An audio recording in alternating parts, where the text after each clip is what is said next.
As a chef, I've been cooking and teaching globally, but now my focus is 100% on you, the incredible caregiver. You don't have time for complicated recipes? I'm taking all my world-class knowledge and turning it into fast, easy, nourishing meals that fit your busy schedule. We're cutting the stress, boosting the flavor. Let's cook something amazing right now. All right, ready for another episode? You asked for this, we're gonna give it to you. It's the meatloaf episode.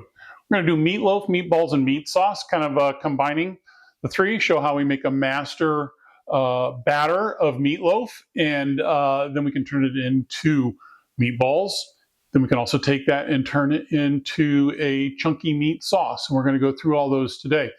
We're also gonna start discussing today a little bit more about safety, sanitation, reduced immune systems. How can we limit our loved ones from being harmed or possibly having an issue with food? We're always going to be aware of dietary issues. We're going to discuss that. We're going to discuss allergy issues through this at all as well. But first, I want to talk about the safety. And this is what we're talking about. We need to look at our first safety item that we're going to get is a thermometer, digital thermometer. You're going to go to the store. You're going to see these thermometers. They're the little ones that have the metallic rod on and a little dial on top. Don't get those. Please don't get those. You're going to pay about $5-6 for that, whereas something like this, you're going to be able to go on Amazon or even into a Walmart, and they're going to have these on the shelf for about $11. Far better, because those ones that have the metallic rod on them, those need to be calibrated. And to do the calibration, it's a long, ridiculous process. The digital ones, however, are a little, the construction of them and the way they're designed and the way that they have engineered them to perform, they don't need calibration. So you just plug these in and go. You're looking for something that has a clean thermometer that you can easily clean this part with. Big dial so you can see the temperatures. You can adjust the temperatures as you need them. If you flip it over, it's just going to have a little single battery, and it's going to be very good for what we need if we get it wet, if it gets knocked around. It's a lot sturdier than those other ones. Those little bitty dial ones are cheap. That's why they're so cheap. Throw that thing away. Get yourself a decent thermometer. We're going to be using this in every video moving forward. So it's pertinent that we have one. Right now, we're going to take off. We're going to go do some shopping. And this, wrong way. This is what we're going to go get. So take note, stop the film. Take note on what you get. We're going to go shopping. See ya.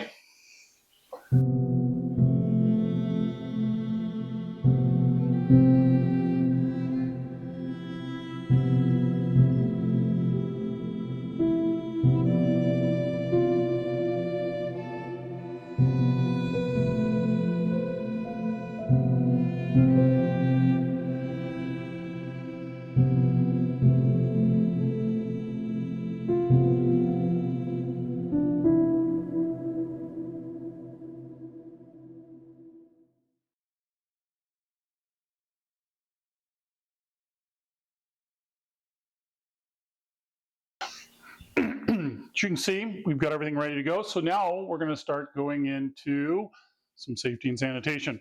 We're handling raw meat. Raw meat, while as a whole is safe to eat, when it's properly cooked, it is safe to buy in the stores. You very rarely hear of the meat recalls anymore, especially from beef, because they're so on top of it. The previous outbreak of some of the diseases that the cows had, there's been some pretty significant advancements made in checking on that. However, we have ground beef, and the thought is that this is dangerous, but say maybe a steak or a roast is not. The reason this is more dangerous than a steak or a roast is because this meat all has been exposed to the outside world. If you're getting a steak, just that surface has been exposed. So when you cook that surface, it cooks any danger out of what might be there that has been exposed to the air. So first thing we're going to do, we are going to glove up. And so to do that, we need to make sure that we have good gloves. I'm assuming that most of you already have these, are familiar with these. Mine are black just because I've always worn black gloves. Any glove will work. Preferably stay away from the latex one so that it doesn't get powder in the food if possible. So we're going to take our glove. We're going to open this all up. Remember, this is 2 pounds of meat. So this is a double recipe of what you're seeing and what I'm going to post on the page when we get done. So we have our ground beef. We're going to take a little bit of fresh parsley. I know there's already parsley in the breadcrumbs, but this is just going to give it a vibrant, more fun color, if you will. We've chopped up onions. There is going to be a knife class coming here soon. Watch out for that one. So we've got our chopped onions in there. We're going to throw our breadcrumbs, 2 cups breadcrumbs. On this, it's going to be 1 cup on your recipe, unless you're making a bigger batch. 2 eggs. Oops, little shell there. Second egg. We didn't get a double yolk. I thought we would. Garlic we talked about. Let's not forget that we're going to be putting some garlic in here. So watch out if your loved one client has got an aversion to it, something you're going to want to think about before you do this. If you want to sub out something, my recommendation would be to look at some of the nutritional yeasts that are out there. They have a bit of a cheddar flavor, cheddar onion flavor to them. It's kind of a nice substitute to garlic. Still can taste on the tongue, won't cause the GERD and the acid refluxes like you see in some of the other ones. So we're going to chop a little bit of that in there. Get that on the camera right. I like the stuff, so we're going to use a little bit more garlic. And then we're just going to use a little bit of kosher salt. What we think we want, do that. Now comes the fun part. If you played with Play-Doh as a kid, this is where it gets fun.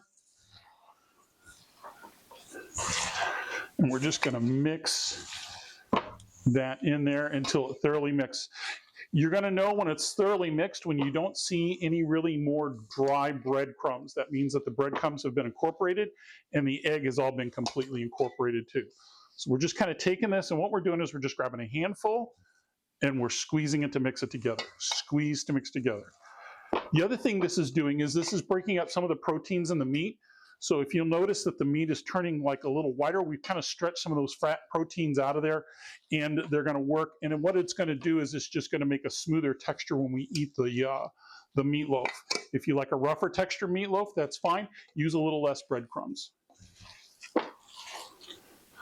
So we've got this rolled up. Almost there.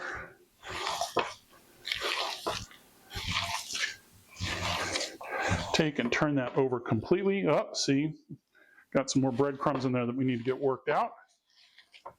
Just turning that over and over and over until everything looks nice and mixed. So the first batch we're going to work on is our meatloaf. We have our loaf pan. We're going to take probably about half of this, but it would be one piece or 1 pound of meat per. So that looks about half. Take this, kind of form it in your hand, kind of keep squeezing it, because what you're going to find, I don't know if you've ever made meatloaf before, or if you're kind of learning this for the first time, you'll see that the meat is kind of broken up here, and it's not necessarily adhering. That just means that those proteins haven't really worked their way in. So what we can do is throw this on our little temperature danger zone we have now. That's what we're going to call this. This is our little temperature danger zone.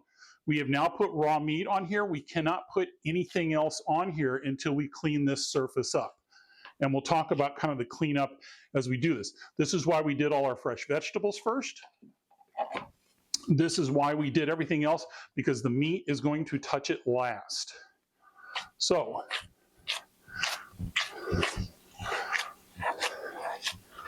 now, if we do not have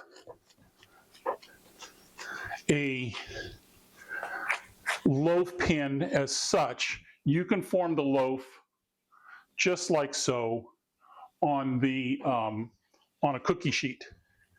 So you can form that loaf. It's going to spread, it's going to move around a little bit, it may even crack up a little bit. So something to be aware of. If we're going to put it in a loaf pan, we're just going to kind of get it more of a loaf flavor, And then what we're going to do is we're going to drop it in there. Well, it didn't want to drop, did it? And then we're going to take this on our counter. And we're going to smack it down and let it get set.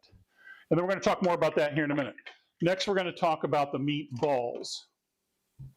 So, meatballs, if you have a Nana that has a meatball recipe, by all means, follow her recipe. If somebody is just claiming they want spaghetti and meatballs is just a dish that they're kind of craving, or they want to have some meatball sandwich or something along those lines, that's more of what we're going to be looking at.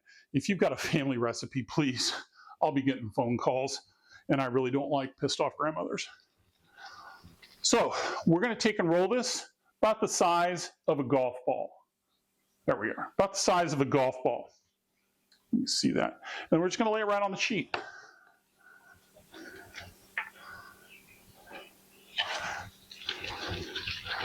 Now, this one's starting to break up again, so we just kind of got to squeeze it through to sort of let all those flavors and textures form up together. And what we're looking for when we do something like this, oh, and this is another technique too, if you can see this, we'll do this over here.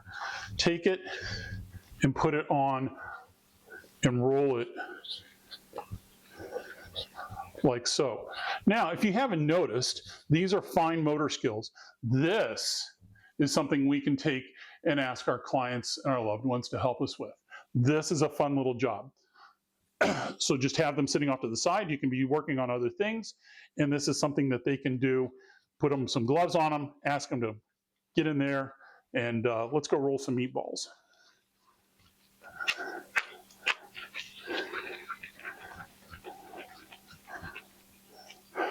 Now, if we go back to this one again, we can see that it hasn't been really, so we've got to kind of squeeze that back up again.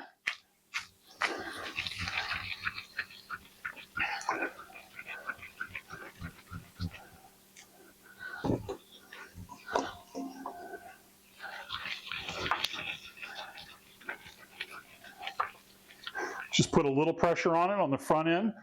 Onions popping out's fine.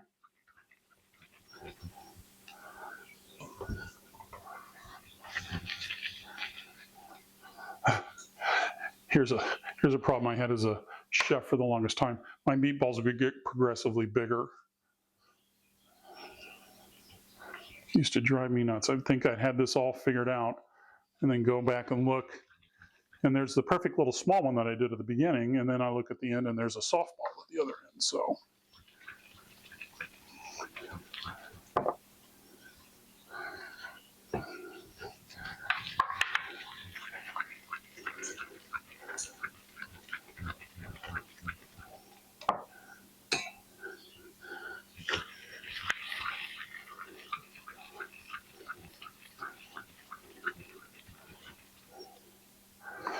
So that's, what is that? That is 8. We'll do 3 more, make it an even 12.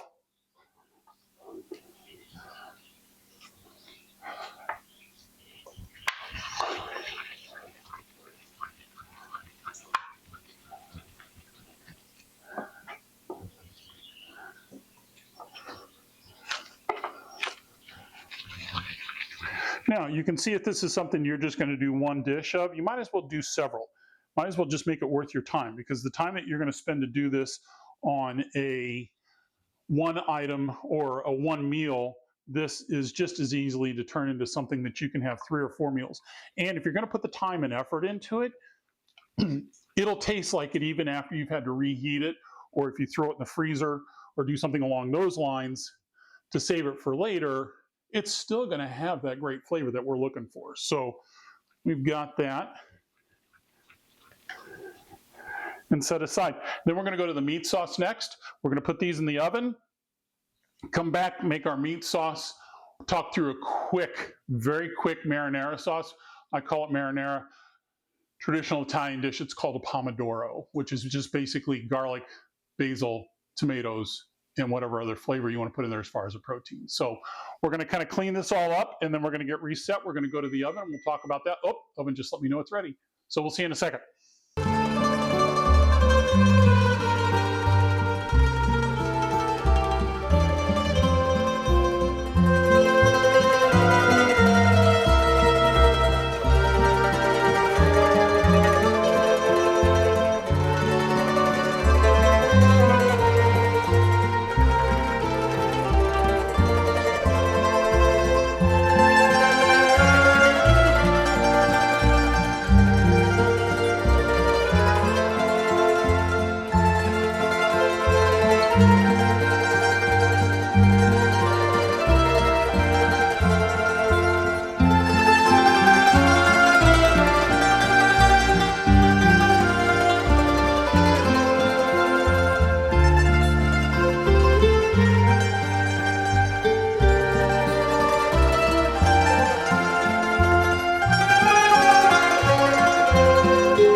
Okay, so we've pulled everything from the ovens, we've temped it, we've got our meatloaf still here, we haven't sauced it yet, so we need to go ahead and get it sauced.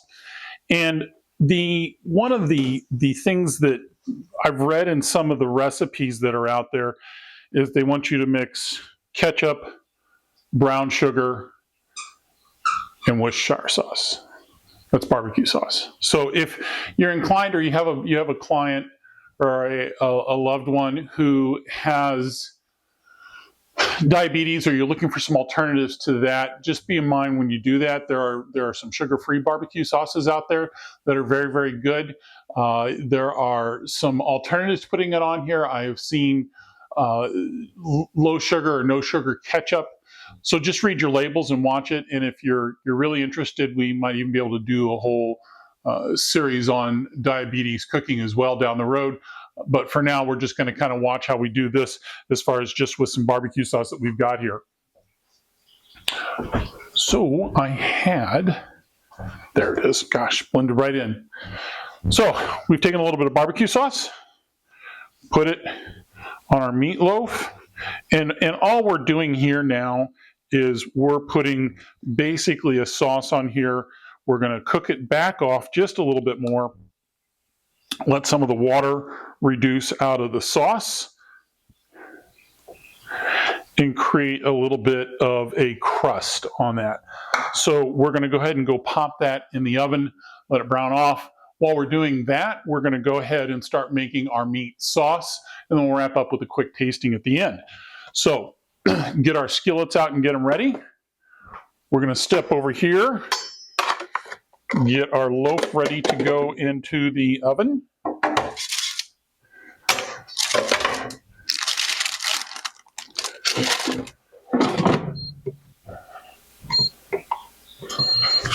Roast it off for about 5 minutes. Now we're going to go ahead and get into our meat sauce. Let's go to a medium. Start.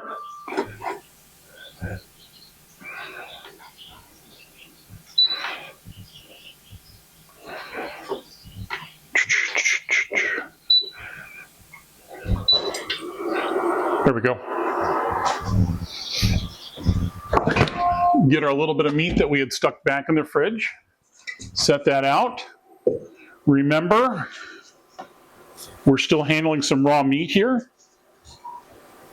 But what we're going to do first is we're going to tease the tongue a little bit here. We're going to go ahead and put a little bit of some olive oil in the pan. Not much. We're going to put some Italian seasoning in here to get the flavor to open up on these dry herbs. We're going to put a little bit of some oregano on there as well and toast them off. And then the big one is a little bit of some fennel seeds.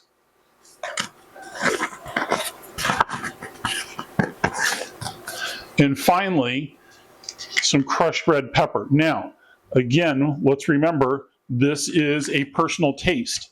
However, to put these in here, you're going to give that tongue thinking that it is eating the spicier Italian sausage. So we can see our pan came up rather quick. Set that off to the side. Get that kind of set up. And then what we're going to do is we're going to take this into our hand like a little ball, like so. And then we're going to start pinching off. Doesn't matter what size, just little pieces, little sizes, little things around, some big, some small, doesn't matter. There is no right or wrong with this. We're going to break some of it up, so if you get too big of pieces in there, we'll break some of it up, like that big one. Get that down and dirty into there. Okay. Now, we had a dirty hand, so we're going to take that glove off. Get to step over here, discard the glove, give our hands a quick wash. Dry, and then we're back here again. So now we started to see already that those spices and herbs have started to roast a little bit and open up flavor. That's what we're looking for.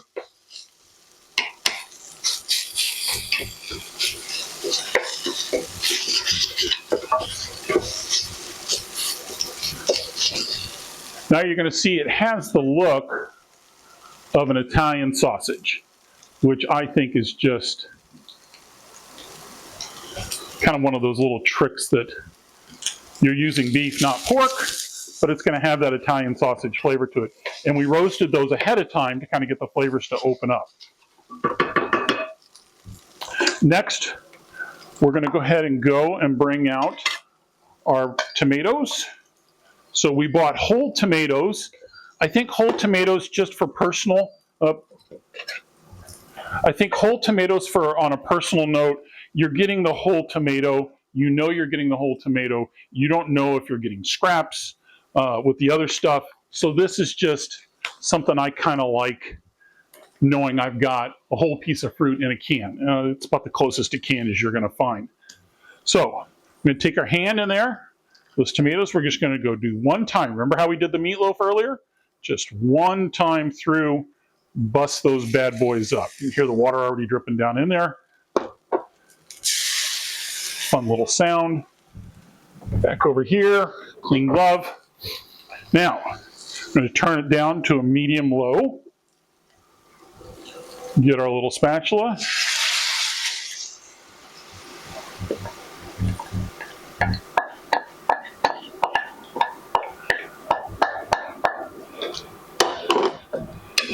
Get that going back up into a bit of a simmer.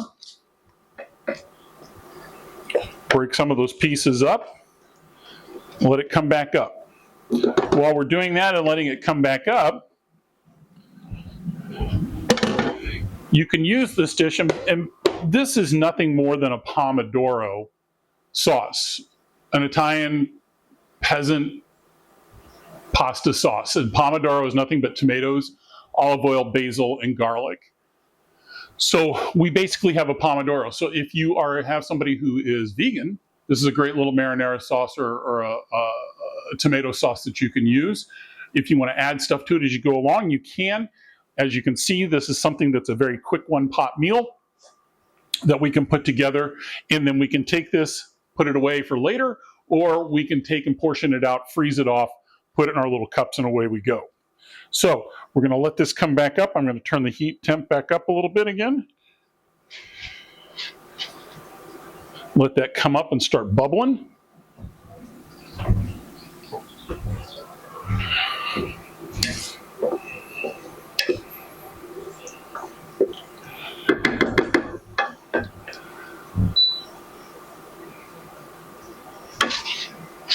There we go.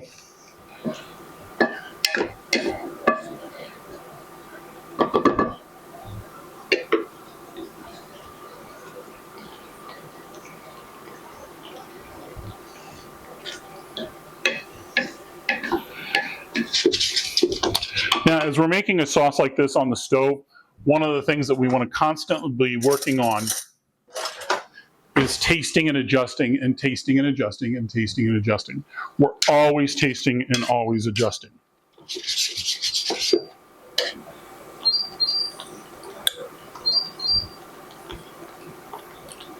And notice we didn't throw any sugar in this, none whatsoever, and it still has a bit of a sweet flavor, which is great. Could use a little more salt. I'd like a little more garlic.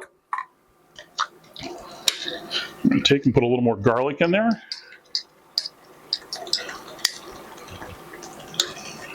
Remember, we already had garlic in the meat sauce that we made, but we're just kind of finishing this off. Now, to look at this on camera, it looks okay, right? We're looking okay. You walk in and see this, you think, all right, this might work. Could add a little tomato paste to get a little color to it, or we could kind of keep it that fresh look, or we could go grab our little handy dandy bit of parsley, sprinkle it on top, take our meatballs,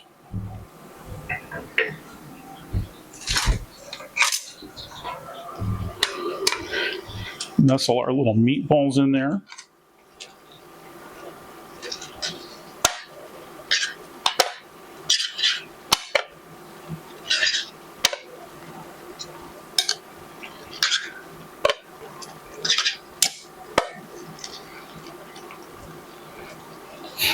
Turn that down again to a medium-low.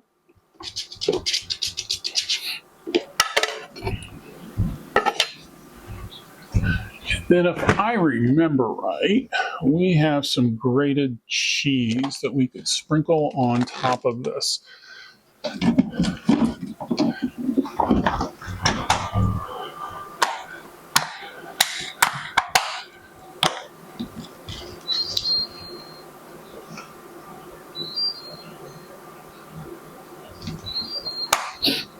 Oh, meatloaf's done. Browned up.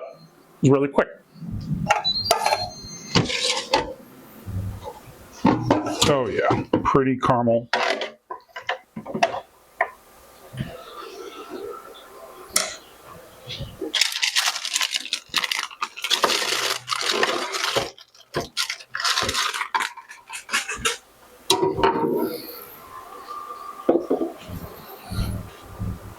All right. So we have our meat sauce. We want to do it. We can make the sauce separately. Got them both in there. Want to do it combined. Want to make the meatballs part of the meal. You'll have some sauce left over if you just use the meatballs. And if you want to, you can kind of combine it up as well. So something to kind of think about as a potential. This has got me excited.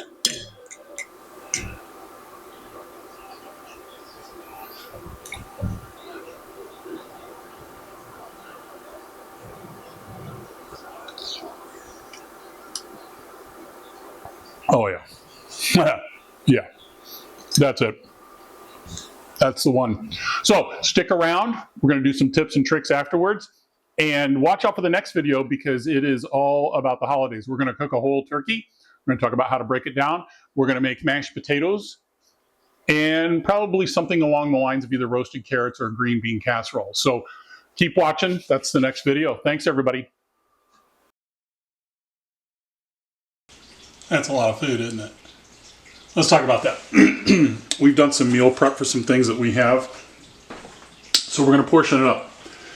And I found these little cups. They're biodegradable, recyclable. They're a great little cup, but if you can't get them or there's a constraint of some sort, any cup will do. But what you have is, when you divvy this up, as a caregiver, a lot of times you're sort of responsible for what they're going to have and what they're going to eat, and you're responsible for watching their diet. So what we get to do here is, as we portion this up, we portion it up in the cups already, and it's ready to go in one portion. So for this one, we're going to give 2 meatballs, approximately 4 ounces of sauce. I'm just going to put them away, and these will just sit in the freezer, and you can pull them out whenever. And then we're going to take our little blue tape, we're going to write on there the date, what it is, and the microwave instructions. And if we want to pull it in thaw, so thaw and refrigerator overnight.